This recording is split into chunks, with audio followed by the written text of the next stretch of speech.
வணக்கம் பாலாஜி. கள்ளக்குறிச்சி மாவட்டத்தில் லஞ்ச ஒழிப்பு போலீசார் தொடர்ந்து ஆர்டிஓ அலுவலகம், கள்ளக்குறிச்சி நகராட்சி அலுவலகம், சின்னசேலம் ஊராட்சி ஒன்றிய அலுவலகம் உள்ளிட்ட பல்வேறு பகுதிகளில் தொடர்ந்து சோதனையில் ஈடுபட்டு வருகின்றனர். இந்த சோதனையில் சுமார் ஆர்டிஓ அலுவலகத்தில் 3,60,000 ரூபாயும், நகராட்சி அலுவலகத்தில் 9 லட்சம் ரூபாயும், சின்னசேலம் பிடிஓ அலுவலகத்தில் ரூபாய் 12 லட்சமும் ரொக்கப்பணமாக 92,000 கைப்பற்றினர். இதில் குறிப்பாக அனைத்து பணமும்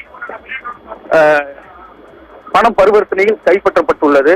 அதனைத் தொடர்ந்து இன்று சின்னசேலம் பேரூராட்சி அலுவலகத்தில் காலை 11 மணி அளவில் லஞ்ச ஒழிப்பு போலீசார் டிஎஸ்பி சத்யராஜ் தலைமையில் 6 பேர் கொண்ட குழு காலை முதல் மாலை வரை தொடர்ந்து சோதனையில் ஈடுபட்டனர். இந்த சோதனையில் கணக்கில் வராத 8 லட்சம் ரூபாய் ஆன்லைன் மூலம் பணவர்த்தனை செய்யப்பட்டதாக லஞ்ச ஒழிப்பு போலீசார் தெரிவித்துள்ளனர்.